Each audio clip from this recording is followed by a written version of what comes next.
ঘর ছেড়ে দিলি একটু জায়গা বন্ধ করে দিচ্ছি কেন রেজের উপরে যাচ্ছে তো ও হয়েছে এবার কি বলবি বলো হ্যাপি হ্যাপি তারপরে অ্যানিভার্সারি এমবিসারি বল হ্যাপি। হ্যালো এভরিওয়ান, তো এর আগের ব্লগটা তোমরা দেখেছিলে যে আমরা বিবাহবার্ষিকীর দিন সকাল থেকে দুপুর অবধি কী করেছি না করেছি। তা আসলে না সবটাই না একটা পুরো ব্লগ আমি শেয়ার করতে পারিনি, কেননা ভিডিওটা অনেক বড় হয়ে যাবে। তাই ভাবলাম তোমাদেরকে আর একটা অন্য ব্লগে শেয়ার করি। তো দেখো, এই বেলুন ফ্লোনের তোমাদের তো বলেছিলাম যে অনেক ঝগড়াঝাটি মারামারি হয়ে গেছে।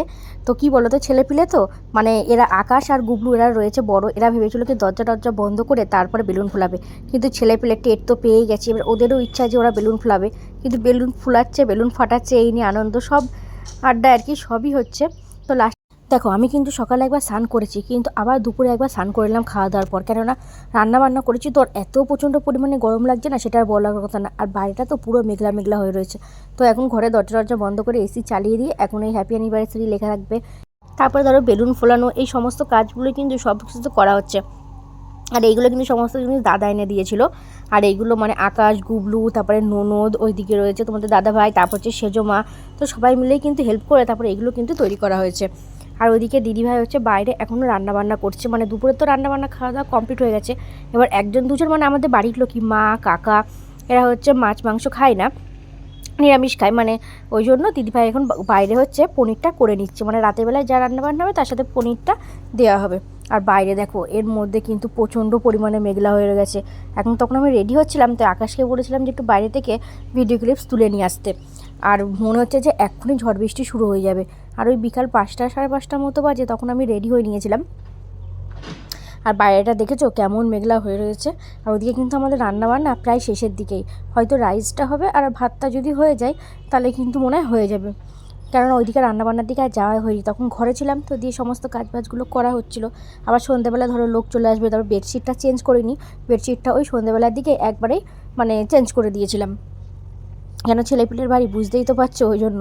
আর যেহেতু বেড কভারটা সাদা ছিল ওই জন্য পাতিনি, বলেছিলাম সন্ধ্যের দিকেই পাতবো। তো আকাশ তখন এই ভিডিওগুলো করে দিয়েছিল। না কি হচ্ছে ঘর ছেড়ে দিলি একটু জায়গা বন্ধ করে দিচ্ছি কেন রেজের উপরে যাচ্ছে তো ও হয়েছে মাসির উপরে কেক কাটবো তো একটু পরে তো দেখো আমি রেডি হয়ে গেছি, আর আমাকে কেমন লাগছে তোমরা কিন্তু অবশ্যই কমেন্ট করে জানিও। ভেবেছিলাম মা যে শাড়িটা দিয়েছিল সেই শাড়িটা পরবো, কিন্তু এত প্রচণ্ড পরিমাণে গরম না, তাই ভাবলাম হালকা পাতলা দেখেই শাড়ি পরি। তো দেখো আমাদের রাতে কিন্তু রান্না হয়েছিল দই কাতলা, মাছের মাথা দিয়ে মুগ ডাল, এখানে মাছটা মানে এখানে বেড়ে রেখেছে দু জায়গায়, মাছের মাথা দিয়ে ডাল হয়েছিল, পাঁপড় ভাজা রয়েছে, চাটনি রয়েছে, ভাত হবে, তারপরে রাইস হবে, আর তার সাথে ছিল হচ্ছে মিষ্টি। আর এদিকে কিন্তু প্রচণ্ড জোরে ঝড় বৃষ্টি শুরুও হয়ে গেছে। দাদা দিদিভাই নেই, দাদা দিদিভাই গেছে হচ্ছে কেক আনতে, মানে কেক আনতে গিয়ে ওখানে আটকে গেছে, আর মিষ্টিও আনবে। আর ওইদিকে কিন্তু বড় ননদ ফোন করেছিল, বড় ননদও বাড়ির থেকে বেরিয়ে গেছে, তো বড় ননদও রাস্তায় আটকে। আর তেমনি প্রচণ্ড পরিমাণে ঝড় বৃষ্টি, তার সাথে সাথে না কারেন্টটাও অফ হয়ে গেছে। আর ভাগ্যিস ভালো, মানে আমাদের যখন রান্নাবান্নাটা কমপ্লিট হয়েছে না, আর ঠিক তারপরেই কিন্তু জোর ঝড় বৃষ্টি শুরু হয়ে গেছে।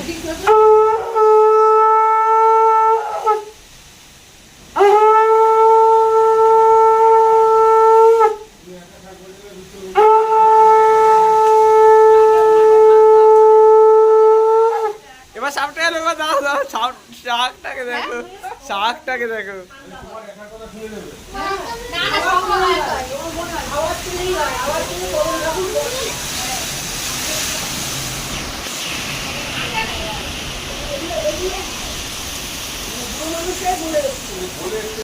বাইরে কিন্তু প্রচণ্ড ঝড়ে ঝড় বৃষ্টি শুরু হয়ে গেছে। মা বললো একটু শঙ্খ বাজাতে, মানে এতটা ঝড় হচ্ছে না, শঙ্খ বাজালে নাকি পবনদেব একটু বস, মানে তাই একটু শঙ্খ বাজালাম।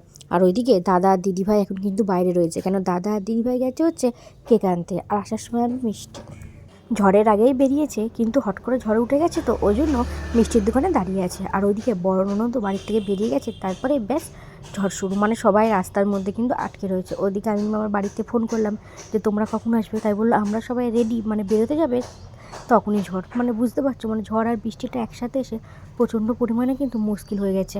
আর ওদিকে ছেলেপিলের পেয়েছিল খিদে, তাই সবাইকে ননদ আবার জেলি দিয়ে বিস্কুট দিয়ে দিল। আর এইদিকে আমি ভাবলাম একটু মুড়ি মাখিয়ে নিই, কেননা এখনও পর্যন্ত কেউ আসেনি। এই টাইমে না, মানে এত যদি ঝড় বৃষ্টি না হতো তাহলে কিন্তু কেক কাটা হয়ে যেত। খিদেও পেয়ে গেছে, তাই ভাবলাম একটু মুড়ি মাখিয়ে খাই। তাই একটু মুড়ি চানাচুর দিয়ে এখন মাখিয়ে খাচ্ছি। তো কারেন্ট অফ, আর আমাদের ইনভার্টারটা খারাপ হয়ে গেছে বেশ অনেক দিন হলো, ঠিক করা হয়নি। আসলে আগের মতো কারেন্ট তো যায় না এখন, মানে গেলেই 5-10 মিনিট আবার চলেও আসে। কিন্তু আজকেই দেখো কারেন্ট গেছে, আসার নাম নেই। আর তার মধ্যে যা দুটো বড় বড় বিদ্যুৎ চমকালো আর বাজ পড়লো, এখন হয়তো কারেন্ট নাও আসতে পারে, কি জানি কি হবে। আর এখন যদি কারেন্টে না আসে তাহলে কিন্তু পুরো আনন্দটাই না মাটি হয়ে যাবে। বাড়ি চলে যাচ্ছি কেন বললো যে বৃষ্টি ভিজে গেছে পুরো, বল শাড়ি মুড়ি আনিনি, বৃষ্টি থামলে আবার আসবো। কি করে ভিজে গেছে জল পড়িনি তো দেখে আবার এখান থেকে।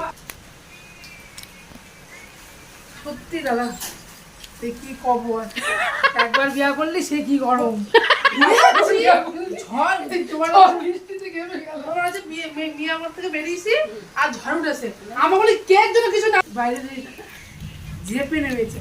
ভাগ্যিস মানুষ নিয়ে আসলাম, নাহলে মানুষ ওখানে যা গর্ত হয়েছে না, কেউ না করে এখানে কি গর্ত হয়েছে, সব টুকটুকি আটকে যাচ্ছে, ঠেলে ঠেলে চলছে টুকটুকি।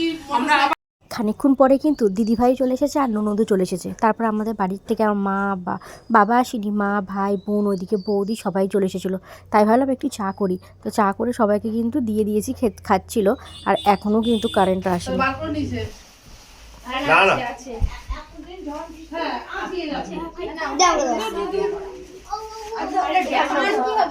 ওপাশে ওপাশে ওপাশে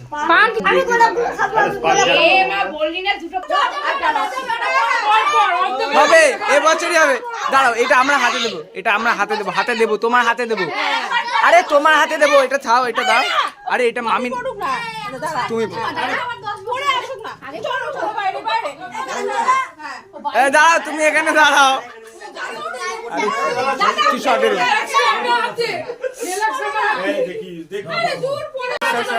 আরে হবে হবে হবে, আরে তুমি দাও তো। ইমা আমি ছিঁড়ে নিয়ে এলাম তো, ধরো তো। ও মামি শোনো, খুলেই চোখটা মেরে দেবা, খুলেই চোখটা মারবা। হ্যাঁ না দাঁড়াও দাঁড়াও, আরে আসো না, আরে আসো আসো, মুখ ঢেকে যাবে। আরে এইদিকে আসো,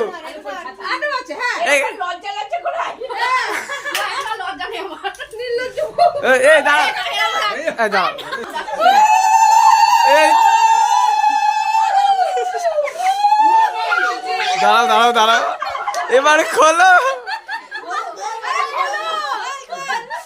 এই দিতে যাচ্ছিল না, খুলতেই চায় না এবার।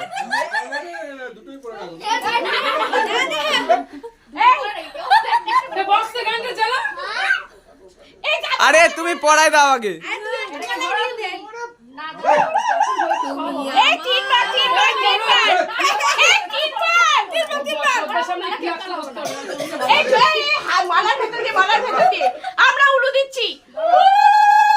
বাবা সবাই না ভাবছে এই বাড়িতে কি লাগে।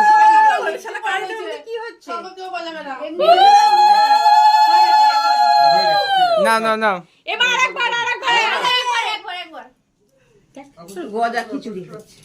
এই কেউ ছবিটা তোলো তো। দাঁড়াও দাঁড়াও দাঁড়াও,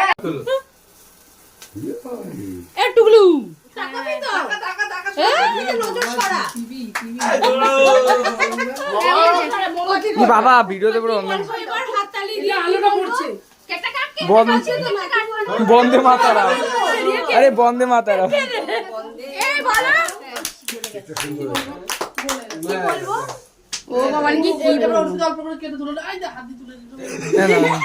তোমরা তো কখন কি চলে যায়, অ্যানিভার্সারি ক্যানভার্সারি তোমাদের কিছু বোঝাই যায় না।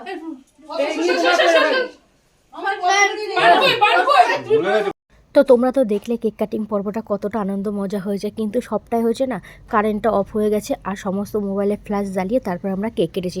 কেননা কেকটা আনা হয়ে গেছিলো, দিদিভাইরা এলো, তারও 1 ঘন্টা বাদে কিন্তু কেক কাটিং হয়েছিল।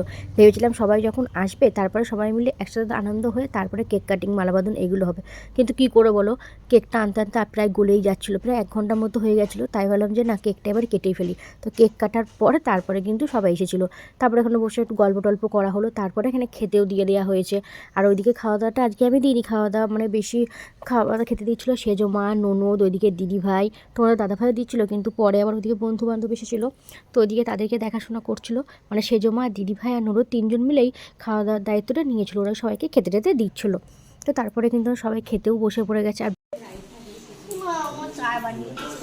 এই যে ক্যাটারিং কিন্তু ভালো না, এখনো কিন্তু ঠিক করে করছে না। এদিকে দেখো আমার মা, বোন, তারপর হচ্ছে বৌদি, দাদা সবাই মিলে কিন্তু খেতে বসে পড়েছে। মিতাকে আমি রাইস দিচ্ছি, দেখেছিস? দাও দাও দাও ভিডিও। হ্যাঁ আরে ওইটুকুনি করে দেয়, এই কি রে, এই ক্যাটারিং সত্যি ভালো না। সবার খাওয়া দাওয়া কমপ্লিট হয়ে গেছে আর এখন সবার লাস্ট ব্যাচে মানে আমরা খেতে বসে পড়েছি।